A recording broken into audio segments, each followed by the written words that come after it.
Mis hermanos, saludo a todos com a paz do Senhor. ¿Estão contentos? Sim ou não? Muito contentos? Eu estou aún mais. Meus irmãos, uma alegria poder estar aqui nessa noite. Na verdade, pensei que não ia chegar. Esses dias eu fui, uma gripe me pegou forte e esse final de semana não saí para nenhum lugar. Saí ontem fazer alguns trabalhos administrativos no Templo Central e hoje eu me levantei hoje e disse à minha esposa, não sei como vou chegar hoje em Glória do Goitá, porque estava o nariz entupido, garganta, e passei o dia me medicando todo dia, não saí para nenhum lugar, saí direto para cá e cheguei. Estou grato ao Senhor, não estou bem a garganta, mas Jesus está aqui. Uma alegria poder estar com o pastor Jadiel.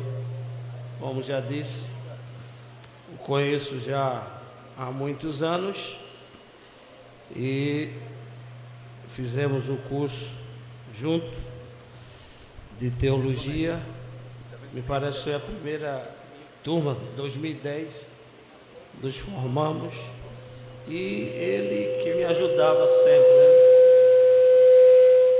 O pastor Jadiel sempre aí me ajudando, que ele é muito inteligente e eu precisava da inteligência dele para me ajudar. A gente ficava sempre junto aí. Agradeço a Deus também pela vida da sua esposa, irmã Luciana. Seu filho, eu perguntei pelo maior, né? Ele está casado, está em Caruaru e tem um menor que já tem 15 anos. Onde é que ele está? Está ali. A gente vai ficando velho, né? O tempo passa muito rápido. Ele disse, o senhor completou 50? Pronto, ele completou 50 anos e eu, dia 3 de outubro, completo 50 também. Estamos juntos, né? E eu não vou revelar a idade da minha esposa, senão não chego em casa. Mas eu já vou completar 50 anos. Agora, no dia 3 de outubro, completaremos 50 anos. E quando fui para a Argentina, estava com 38 anos. Já vai completar 2 anos agora, no mês de outubro, que nós retornamos da missão. Passamos quase 10 anos na cidade de Mar del Plata, pregando o Evangelho, anunciando o Salvador. E para nós foi um privilégio muito grande. Quero agradecer ao meu Deus a oportunidade de estar aqui, ao meu pastor presidente, por também me permitir chegar e poder compartilhar com os irmãos de um culto de conferência missionária. É muito bom. A gente sempre escuta canções em espanhol, mas é diferente estar no culto. Escutar em casa é uma coisa, né? Escutar no culto me faz reviver tudo que vivi na missão, né? Vocês hoje me transportaram para a cidade de Mar del Plata, onde passamos quase 10 anos. A gente escuta sempre no carro, em casa, mas hoje eu fui transportado. Me vi na congregação em Mar del Plata, louvando a Deus com meus irmãos ali. Então é uma alegria muito grande poder estar aqui nesta noite. Ore por mim para que Deus tenha misericórdia e nos conceda uma palavra. Eu não sou pregador como seu pastor, já é pregador do fogo, né? Quando o motor aquece, a lágrima corre no canto dos olhos, aí sai da frente. Mas ele sabe que eu sou aquele pregador devagarinho, né? Devagarinho. Então, os irmãos, orem para Deus ter misericórdia e nos conceder uma palavra. Eu creio que Deus tem uma palavra no nosso coração. Você crê? Diga amém. Então, nós passamos a minha chamada para a missão. Quem tem 17 anos aí, fique de pé. Os que têm 17 anos, fiquem de pé. Só vocês não acreditam, não. Dezessete anos.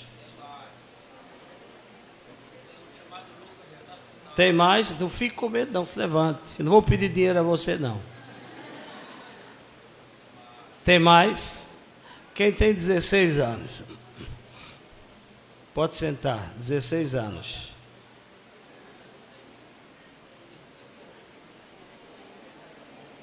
Quem tem de 18 anos para cima?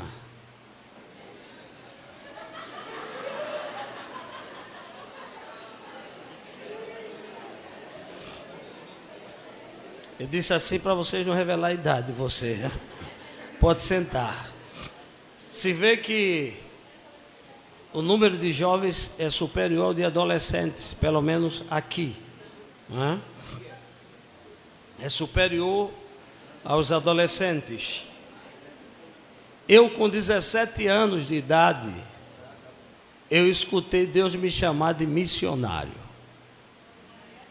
17 anos de idade. Eu vou contar isso para você, para que sirva de experiência. E eu não morava na cidade, não. Eu sempre pergunto se alguém já ouviu falar em Lodebar. Quem já ouviu falar em Lodebar? Levante a mão. Pronto, eu morava em Lodebu, na última cidade depois de Lodebar. Eu morava em uma usina, chamada Usina Caxangá. Mas Deus me encontrou ali. Então o lugar não é um impedimento. Diga ao seu irmão, o lugar não é um impedimento para que Deus não lhe chame.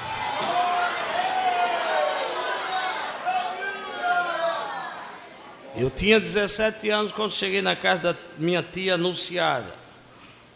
Eu acho que aqui tem dessas portas, que é chamada porta de 2 rolos, não é? Parte de cima e a parte de baixo. A parte de baixo serve para a gente se encostar e ficar olhando o povo passar na rua, né? E eu cheguei, bati palmas e chamei por tia. E ela estava com a irmã, eu não sabia, a irmã Caetana, uma irmã que morava na cidade de Ribeirão, uma irmã muito usada por Deus, já está com o Senhor. Minha esposa trabalhava com ela na consagração, né? Na consagração, ela dirigia o ciclo de oração, a irmã Caetana. Eu não a conhecia, e nem ela me conhecia, mas Deus me conhecia. E quando eu chamei por minha tia Anunciada, eu escuto um barulho de línguas estranhas na cozinha. Em meio àquelas línguas estranhas, Deus disse assim: meu missionário. E eu estremeci, e não só estremeci, mas também duvidei. Eu digo, não pode ser um menino criado nesse lugar, meus pais pobres, operário da usina, não pode ser. E na hora, pastor, na minha mente eu disse assim a Deus, como? Como? E ele me respondeu, tu me perguntas como? Eu vou cruzar as fronteiras desse país contigo. E você não vai estudar a língua, eu te ensinarei a língua. Escute, eu gosto de destacar isso. Não leve isso como um ponto de referência para não estudar. Isso aconteceu comigo. não é igual. Isso foi Deus que quis fazer comigo. Mas se você sente a chamada de Deus, estude o idioma. Deu para entender? Diga amém. Não tome isso como um exemplo. Eu estou contando o meu testemunho. Estou contando o que aconteceu comigo. E Deus me disse: eu te ensinarei a língua. Tu ensinarás a outro povo em outro idioma. Há um povo que te espera. Eu tinha quantos anos? Eu tinha quantos anos? Quando eu completei 38, Deus cumpriu. Olhe para o seu irmão e diga: há um tempo chamado espera. Aqui não é toque de mágica, não. Existe um tempo. Porque às vezes Deus fala e a gente fica agoniado. E às vezes quer até pular a janela. Não pule a janela, não. Entre pela porta. Irmãos, Deus não tem dificuldade nenhuma para fazer, não. A dificuldade é humana. Mas Deus, não. Não precisa correr, não. Ele faz. Ele faz. E quando você não vê meios, Ele cria meios. Deus cria meios para realizar os seus propósitos. Creia nisso. Com 38 anos, eu estava sendo chamado. Escutei várias vezes Deus falar sobre missão. Deus vai confirmando a promessa. Mas eu estava vivendo, pastor, um dos melhores momentos meu, ministerialmente. É quando o ninho está todo organizadozinho. Na área, coordenando 2 áreas no Recife. Viajando direto com o pastor presidente, para cima, para baixo, fora do estado. Estou no melhor tempo do meu ministério. Aqui está tudo certo, já estou acomodado. Me lembro que a gente tinha comprado os móveis tudo novo, né, minha filha? Disse, vamos renovar os móveis. Compramos os móveis, tudo novinho, tudo bonitinho. A geladeira do sonho dela comprou, geladeira duplex, inoxidável, fogão inoxidável, tudo. Quando a gente organizou todo o ninho, aí Deus fez. Diga ao seu irmão: Deus ainda desarruma ninho.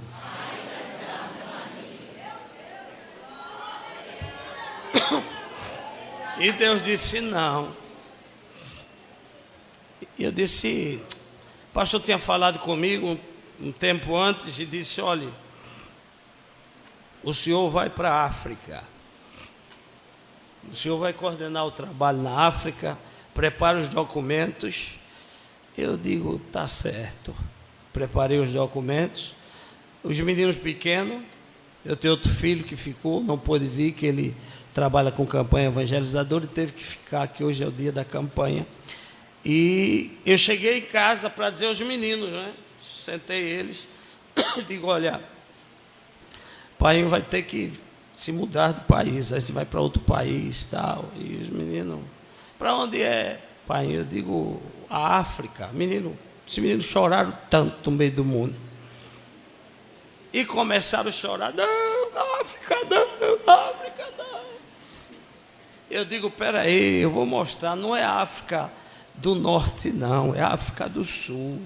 Aí fui no Google, mostrei a Joanesburgo a ele, mostrei a cidade de primeiro mundo. Eu digo, agora eles se animam, né? Mas eles continuaram chorando.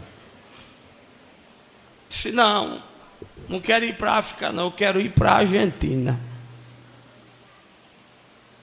E eu fiquei assim, sem entender. Deus já tinha colocado no coração deles a Argentina. Passou-se o tempo, eu organizei os documentos. Aí o pastor chegou para mim e disse, você não vai mais não. Eu vou precisar do senhor aqui ainda. Eu digo, tudo bem, meu pastor. E, como eu disse, irmãos, já estava tudo organizado, ministerialmente bem acomodado. E aí o pastor chega. Eu fui levar o pastor Josiel. no mês de março de 2013, o pastor disse: olha, eu vou estar em São Paulo. Me chamou no gabinete e disse: eu vou estar em São Paulo, o senhor vai viajar com a família missionária para São Paulo. Em São Paulo nos encontramos e vamos para a Argentina. Você vai me acompanhando. E aí eu fui com ele e visitamos a província só de Buenos Aires. Na província de Buenos Aires nós temos 4 trabalhos. Mar del Plata, que é a igreja sede da missão. Nicanor Otamendi, que fica a 32 quilômetros de Mar del Plata. A cidade de Dolores, que fica a 200 quilômetros de Mar del Plata. E a cidade de Alejandro Cor, que fica a 420 quilômetros de Mar del Plata. Isso é as igrejas que nós temos na província de Buenos Aires. Depois subimos mais um pouco, na província de Santo Tomé, Santa Fé, temos outro trabalho. Depois subimos mais um pouco, a província de Santa Fé, Santo Tomé, fica a 900 quilômetros. Depois subimos mais um pouquinho para Mendonça, que fica a 1.600 quilômetros. E depois Catamarca, depois La Rioja, e agora por último a cidade de Catamarca, que fica quase 1.800 quilômetros da capital. Então, a nossa igreja está nessas províncias. Mas nessa viagem nós só visitamos as igrejas que estavam na província de quê? Não guardaram. Eu vou repetir outra vez. Nós só visitamos a província de Buenos Aires. Províncias são estados, certo? Quando você escutar falar, a província tal é o estado daquele país. Então, visitamos ali e voltamos e com 3 meses eu estava de volta para a missão, não mais para visitar, mas para ficar. E um certo dia o pastor me chama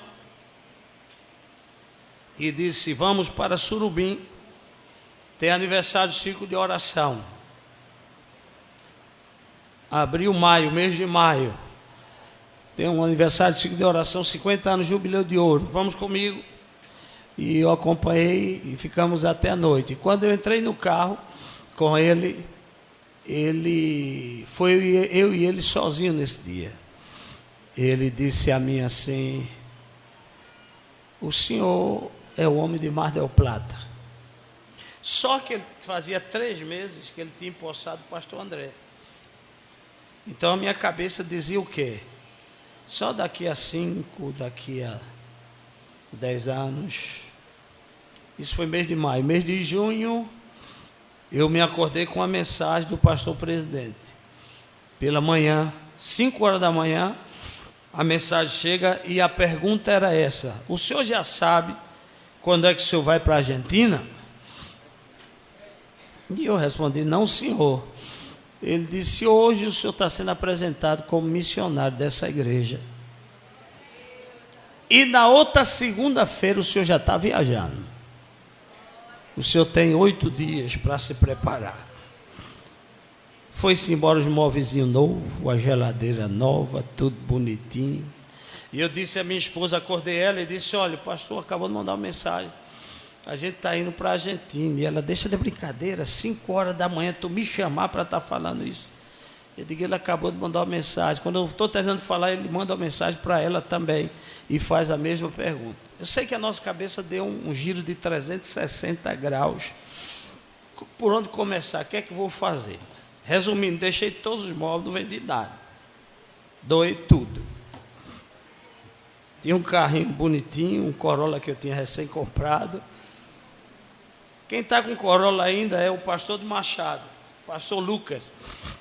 Eu disse: fique com esse carro aí. Ele tinha que me dar 30 mil. Eu disse: me dê 10 mil conto aí, a gente vai-se embora.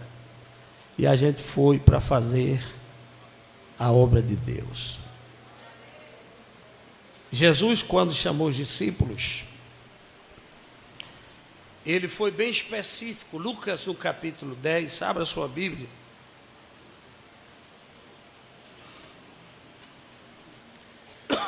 Não me desculpe porque eu estou falando com o passado assim, porque minha garganta está.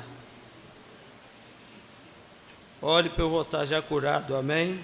Amém. Diga amém com força. Amém. Agora, pensei que você não queria que eu voltasse curado. Capítulo 10 de Lucas. Quem vai ler com voz alta, encha seu pulmão. Versículo 1 até o versículo 3.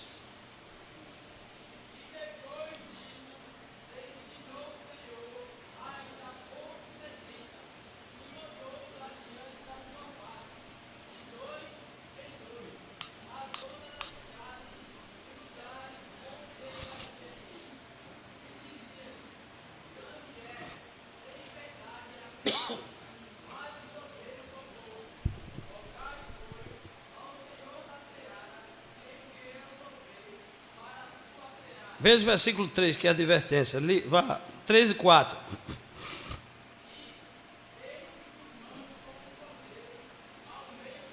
Não leveis o quê? Versículo 4.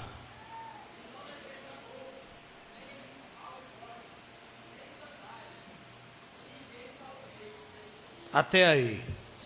Então observe que quando o Senhor chamou esses discípulos, Ele fez algumas advertências, dizendo a ele como eles deveriam ir para fazer a missão.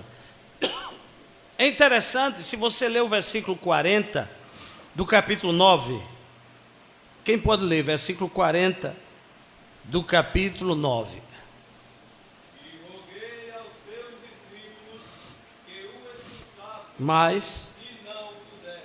observe que o versículo 40 mostra que o Senhor Jesus, Ele já tinha designado e tinha dado poder aos seus discípulos para eles exercerem o ministério para o qual o Senhor tinha designado.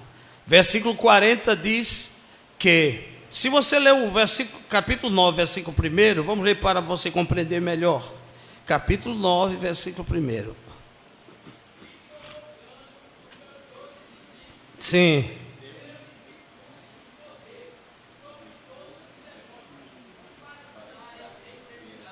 Mas no versículo 40, a Bíblia diz que eles rogaram aos seus discípulos e eles não puderam fazer nada. Por isso que aparece a expressão, e depois disto, depois de quê? Depois da primeira comissão, do primeiro chamado, Jesus levanta agora 70, porque os primeiros não tomaram posse daquilo que Deus havia delegado para eles. Eles receberam poder para curar enfermos, expulsar demônios e fazer e operar milagres. Versículo 40 diz que o homem chega com o seu filho lunático, apresentando a Jesus, e parece até uma audácia desse homem chegar para Jesus e dizer a ele, perguntar a Jesus, se tu podes, faça alguma coisa. Mas se você ler o contexto, você vai entender que os discípulos ele já tinha ido a quem? Aos discípulos, homens que andavam com Jesus, homens que estavam com Jesus, mas eles não puderam fazer nada. Aí ele vai para Jesus e diz, se tu pode, como disse, eu já fui aqueles que dizem ser homens de milagres, homens que obram coisas e não fizeram nada, mas se tu podes. Aí Jesus anima ele dizendo, se você pode crer, tudo é possível ao que crer. Diga ao seu irmão, Jesus não nos deixa desanimar. Não, quando a gente quer desanimar, Ele chega com a palavra de força, de graça, para a gente seguir. Mas no capítulo 10 nos mostra que Ele comissiona, chama os 70. E diz, eis que eu envio vocês para o meio de quê? Para o meio de quê? Você está com a sua Bíblia aberta? Fique com a sua Bíblia aberta acompanhando. e viu vocês como cordeiro para o meio de... Sabe o que Jesus estava dizendo? Vocês vão sofrer pressão. Você já pensou cordeiro no meio de lobo? Não estou falando de bode não, porque bode dá cabeçada. Bode não ia ficar só levando mordida não, é cordeiro. Se eu estou enviando vocês como cordeiro para o meio de lobos, ele estava advertindo os discípulos, vocês vão ser pressionados. Missão não é um passeio turístico. Missão não é ir conhecer um país, aprender a sua tradição, sua cultura, sua língua. Isso não é missão não, isso é turismo. Missão é sofrer pressão, é batalha, é você estar em campo minado, é você pisar no chão procurando onde é que está a mina, é você acordar de manhã e perguntar a Deus o que é que você está fazendo ali. É como você está empurrando um carro com 30 toneladas. O carro se move. Se move. É assim. É você ter dia de acordar assim e pensar, será que eu fui chamado mesmo? Será que foi Deus que me chamou? Porque eu estou empurrando esse carro não se move.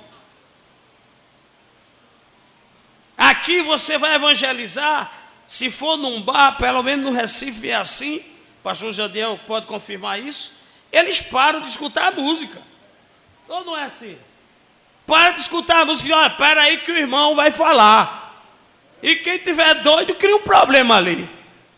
Eu já dirigi campanha que vi um camarada matar o outro porque ele impediu de eu falar.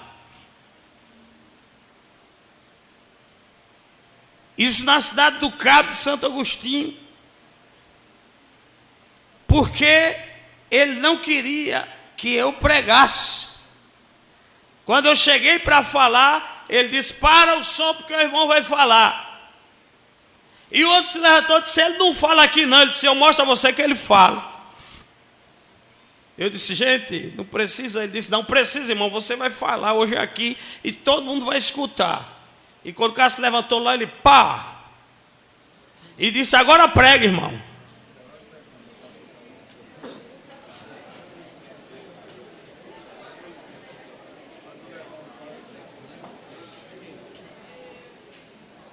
E o cara lá no chão. E eu preguei. Eu com medo de morrer também? Eu digo, eu vou pregar aqui até meia-noite. E preguei, 4 pessoas se converteram, mas foi uma pregação rápida, né? Eu fiz o sermão em 5 minutos. Depois que terminei, se converteu, orei, eu fui embora. Mas na Argentina não, meu irmão.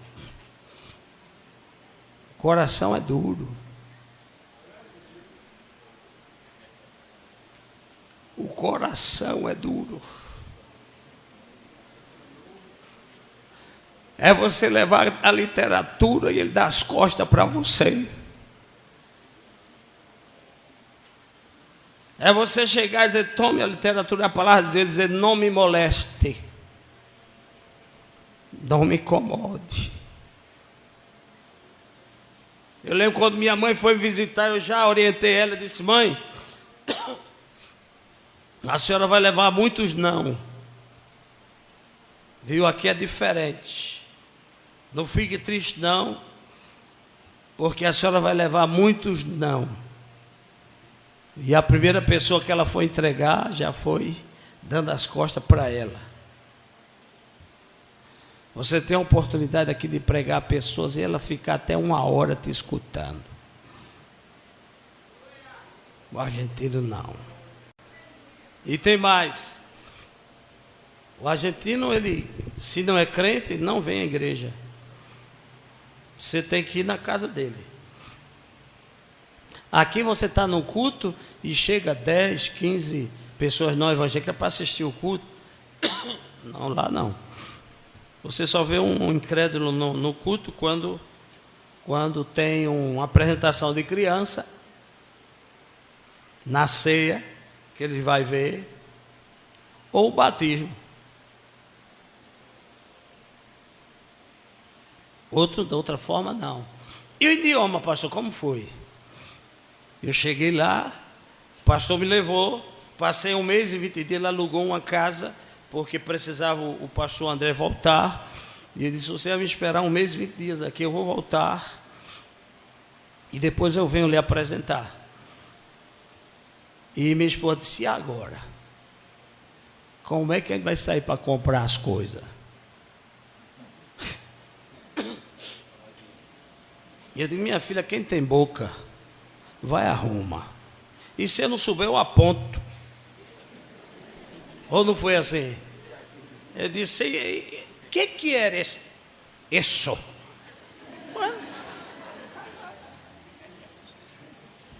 E digo: meu Deus, como é que vai ser isso? E o Espírito Santo me deu uma estratégia. Disse: pega uma caneta, pega um papel. Eu ia na verdureria, chegava lá, tinha ninguém para ele atender. O atendente chegava e dizia: que era esse? E Jô fazia assim para ele. Ele entendia que eu estava dizendo o quê? Se faz assim, diz o quê? Pronto. Estava esperando alguém chegar, né? Aí quando chegava uma pessoa, dizia: Jô, quero um moron. Aí eu pegava a caneta: moron é pimentão. Eu quero lechuga. Lechuga é alface. Eu quero um sapacho. Sapajo é girimum. E aí eu ia escrevendo. Quando saía todo mundo, eu e ele estava sozinho. Eu disse: agora é minha vez. Eu quero 2 moron. Pronto, eu não falava mais nada. Não queria nem conversa com ele. Ele me atendia. Eu ia para casa. Mas Deus tinha me dito o quê? Que ia me ensinar. Diga o seu irmão: Deus não mente. Deus não mente. Na casa que eu fiquei, na casa alugada, tinha um televisor e tinha um rádio. O que é que eu fazia toda manhã, Alcione? Toda manhã eu ligava a televisão e ligava o rádio. Porque o problema do idioma está nos ouvidos. Seu ouvido está passando a escutar coisa que nunca ouviu. É tudo novo. Seu ouvido tem que se acostumar. Então, eu de manhã até de noite escutando, era rádio, era televisão. Ora eu estava no rádio, disse: que esse troço está falando que eu não entendo nada? Uma rapidez, o argentino, uma rapidez muito rápido. Eu digo: meu Deus, hoje dia viernes. Eu digo: meu Deus, que dia é esse? Eu não sabia nem os dias da semana, irmão. Dia lunes, dia martes, dia miércoles, dia jueves, dia viernes. Eu digo: que dia é esse, meu Deus do céu? E aí fui aprendendo os dias da semana. Segunda-feira, diga comigo: segunda-feira, lunes. Terça-feira, Marte. Ou Marte. Segunda-feira, quero escutar vocês. Lunes. Terça-feira, quarta-feira, eu não disse. Miércoles. Quinta-feira, jueves. Quarta-feira, quinta-feira, jueves. Sexta-feira, diga-me, viernes. Então vamos falar em espanhol os dias da semana. Deu para aprender? Quer que eu repita outra vez? Segunda-feira. Eu quero que você diga, irmão. Segunda-feira. Terça-feira. Quarta-feira. Quinta-feira. Jueves. Quinta-feira. Quinta-feira. Sexta-feira. Viernes. Sexta-feira. Sexta-feira. Segunda-feira. Terça-feira. Quarta-feira. Quinta-feira. Lunes. Pelo amor de Deus. Você é um diácono, né, pastor?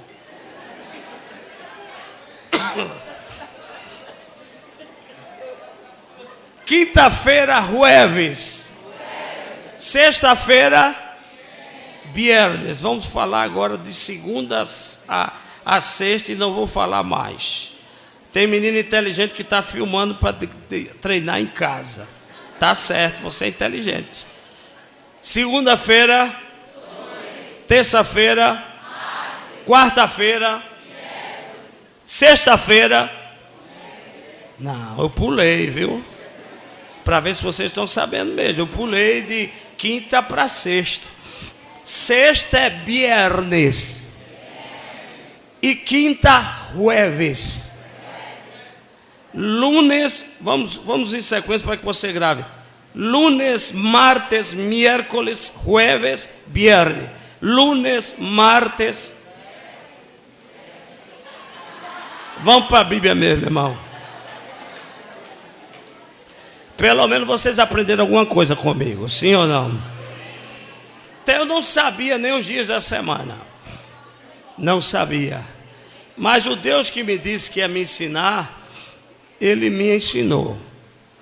1 mês e 20 dias, quando o pastor voltou para me dar posse, eu já estava pregando em espanhol. Já sabia me defender. Não é que eu falava fluentemente, mas já sabia me defender, pregar, e aí fomos sendo preparados para isso. Então, o Senhor, quando designou os 70, já vamos terminar, Ele advertiu a eles, dizendo que eles iriam ser o quê? Pressionados. Ele ia ser enviado como cordeiro ao meio de... O versículo 3 do capítulo 10 de Lucas, o que é que diz?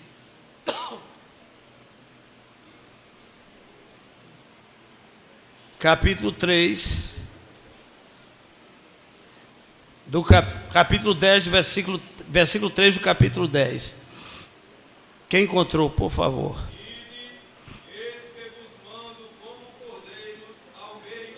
Versículo 4.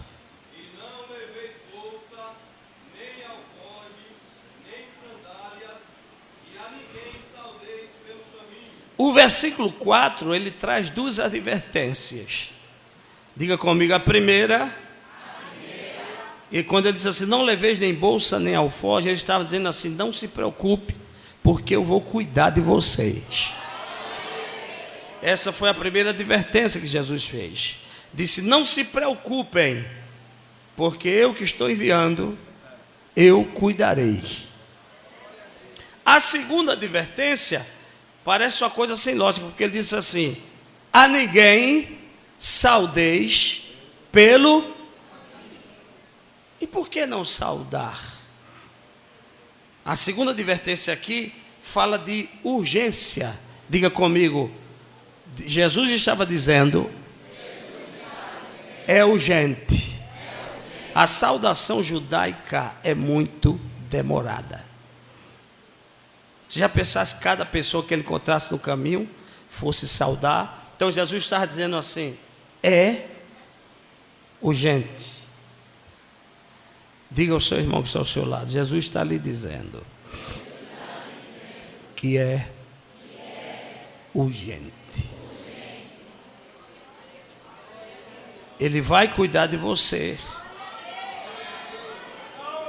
E é urgente. Há uma urgência de Deus. Vocês estão jovens, estão com muita força, saúde. Não gaste a sua juventude com coisas que não edificam. Invistam em vocês. Gaste tempo com a Bíblia. Gaste tempo com oração. Gaste tempo no jejum. Invista em vocês. Onde você mora pode ser um lugar desconhecido por muitos, mas Deus conhece onde você mora. Deus sabe o quanto você pode ser usado para o louvor dele.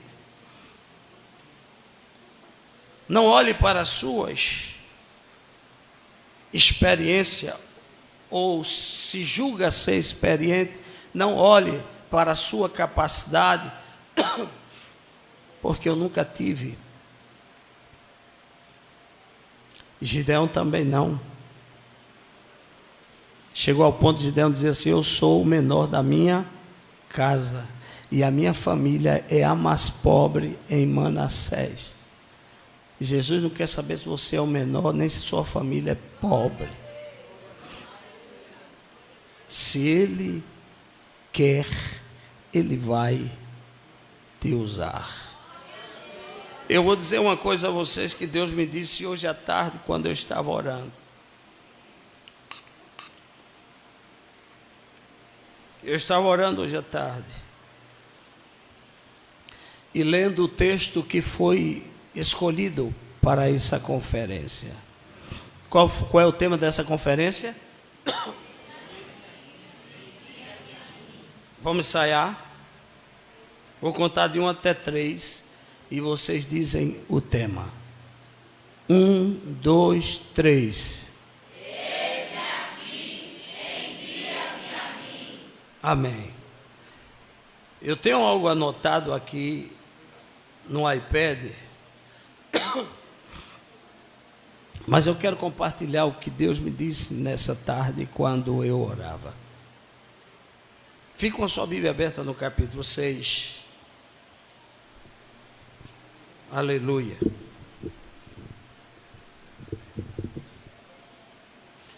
O capítulo 6 de Isaías trata-se de quê, irmãos?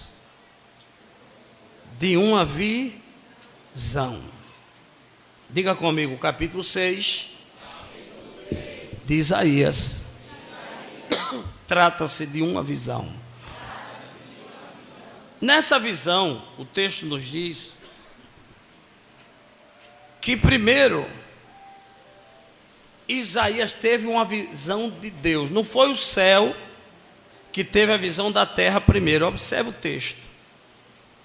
Foi a terra que teve uma visão do céu. O que é que diz o capítulo 6, versículo 1?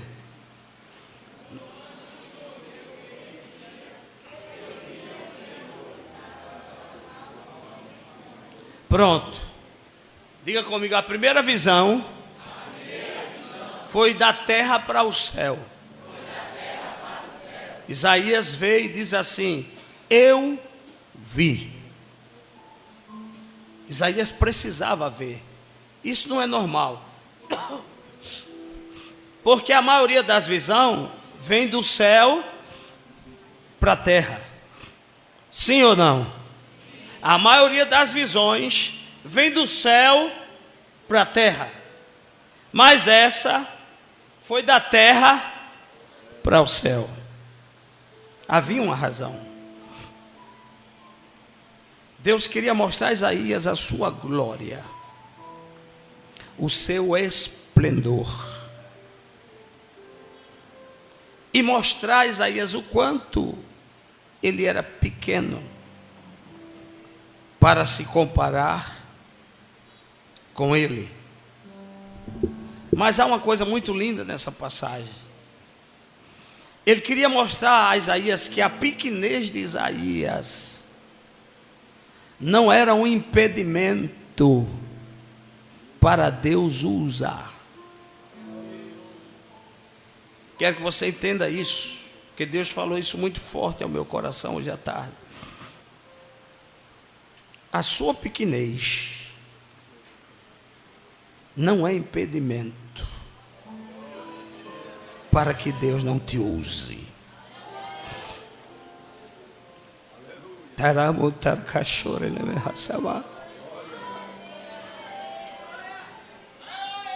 Não coloque a sua pequenez como impedimento.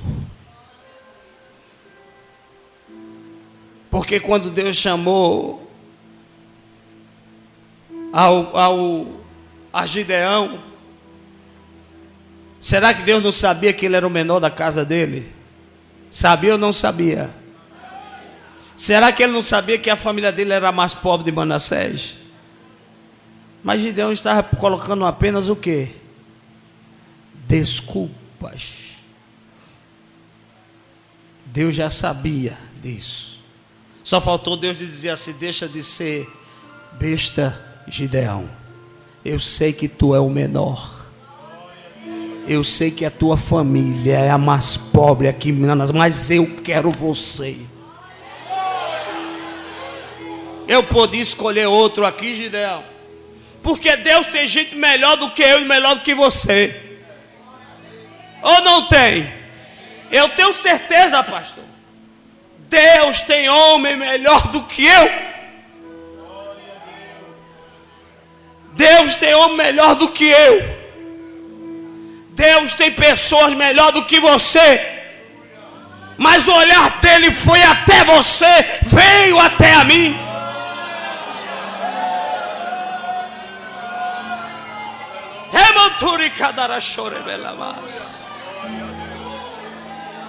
Ele sabe que tem pessoas melhor do que você para ele usar. Ele sabe, ele podia levantar outros para fazer o que você faz, mas ele escolheu você.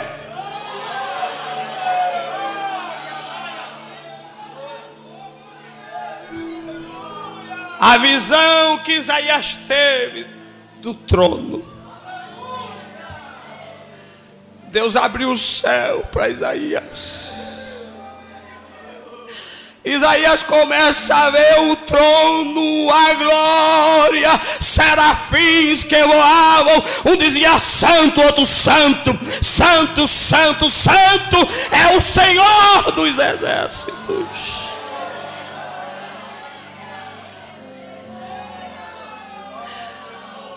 Diante daquela visão, Isaías disse: ai, como eu sou pequeno.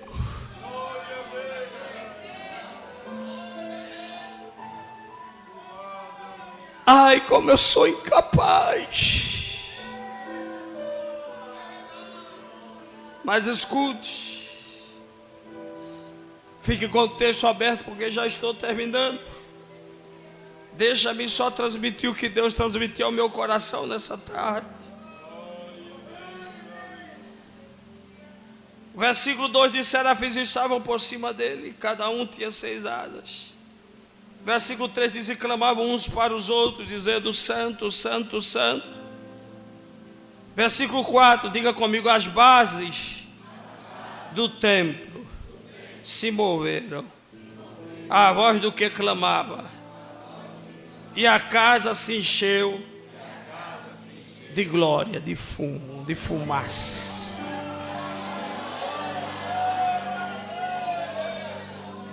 Deus está dizendo: está vendo, Isaías, quem sou eu?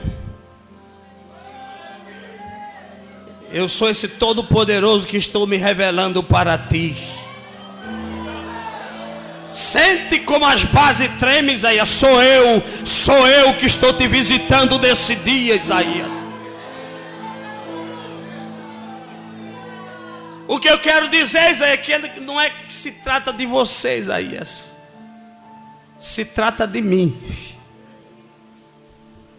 Não se trata de você, se trata de Deus, daquele que está te comissionando. Quando Deus disse a Sara que ela ia ter um menino, foi que ela disse: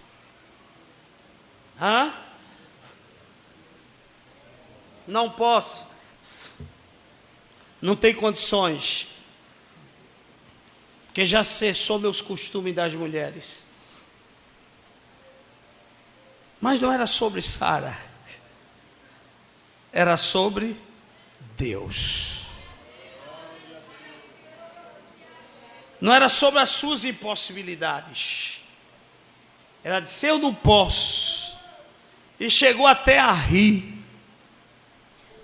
Mas não é sobre você. Deus me trouxe aqui nessa noite para te dizer: não é sobre você, é sobre mim. É sobre o Todo-Poderoso. É sobre aquele que a concha da mão dele cabe às águas do mundo todo. É sobre ele. E ele quis revelar a Isaías a magnitude do seu poder. Porque quando Deus aparece, irmãos, a gente desaparece. Porque ele é tão grande que ele ocupa todo o espaço.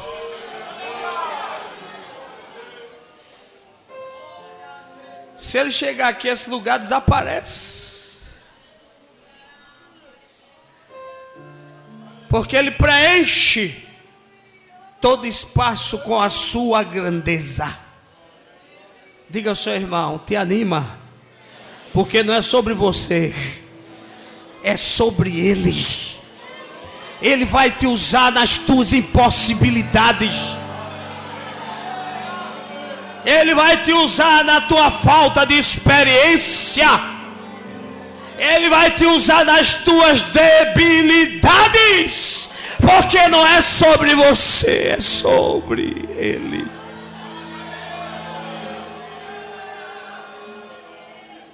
Escute, vamos finalizar com isso. Versículo 5, diga comigo. Então disse eu: ai de mim, que estou perdido, porque sou um homem de lábios impuros, e habito no meio de um povo de impuros lábios, e os meus olhos viram o Rei, o Senhor dos exércitos. Olha como Isaías passa a reconhecer a sua pequenez.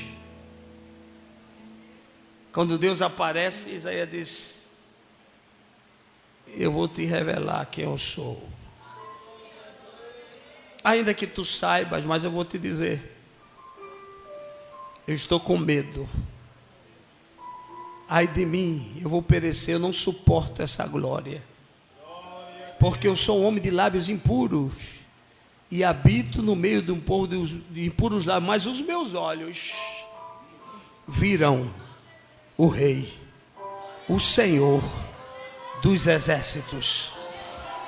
Escute isso.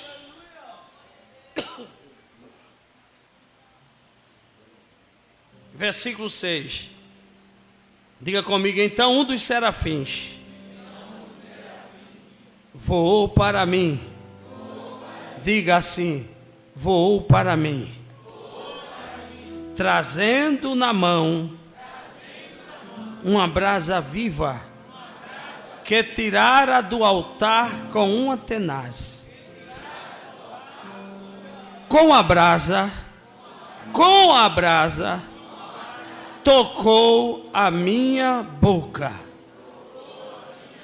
Escute isso. Ele disse: sou um homem de lábios impuros. Ai de mim que estou o quê? Em uma tradução diz perdido, em outra tradução diz o quê? Perecendo. Escute. Deus mostrou a Isaías que não deixaria ele perecer. Deus não vai deixar você se perder.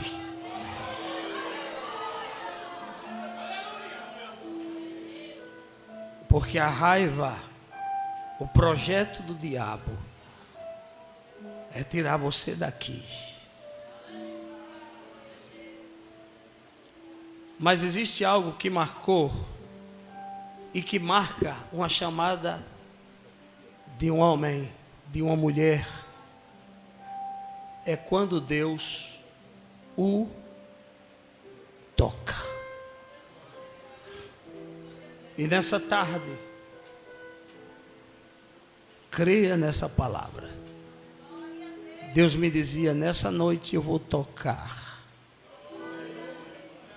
Eu vou marcar jovens para um futuro próximo. Você crê nisso? Você pode fechar seus olhos.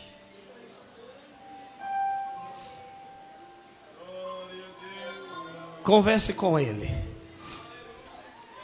Uma conversa sincera. Isaías disse, eu sou um homem de lábios impuros. Converse com Ele, diga a Ele tudo. Que Ele já está providenciando brasa. Ele está dizendo ao serafim, serafim, vem cá.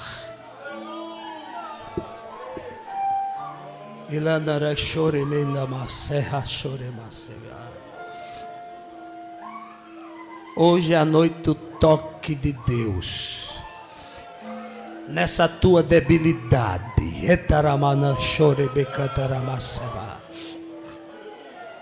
Nessa tua fraqueza. Nesse ponto débil, esse ponto fraco.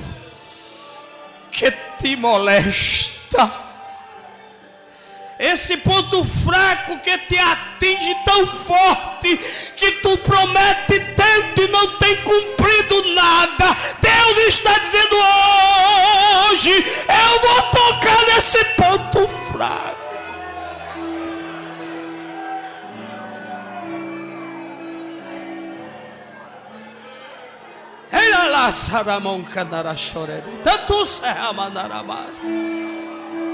Sente Deus tocar nesse ponto fraco, nessa debilidade.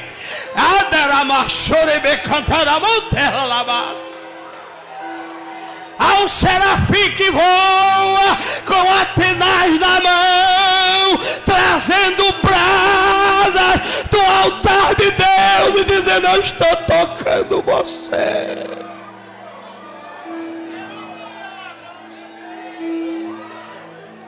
Você não vai se perder porque Deus chegou primeiro.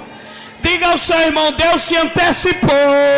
Deus se antecipou. O diabo tinha preparado tudo e disse hoje eu vou destruir. Deus disse não, porque eu cheguei para tocar, eu cheguei para mudar, eu cheguei para transformar.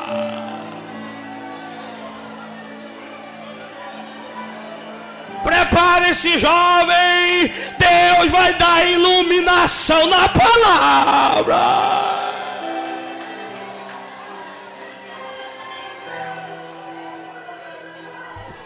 Prepare-se para quando abrir a Bíblia, o Espírito Santo te leva nas profundezas, porque Deus tem negócio profundo com você.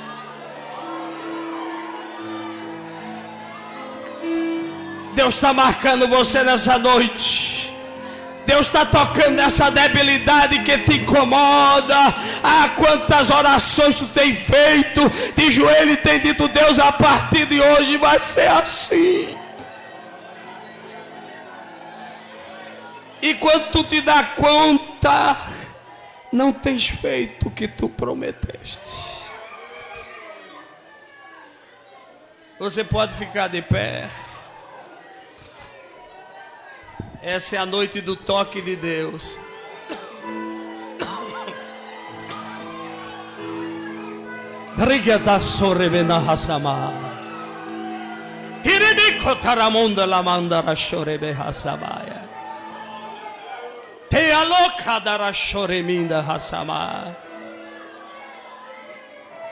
Há serafins dessa noite.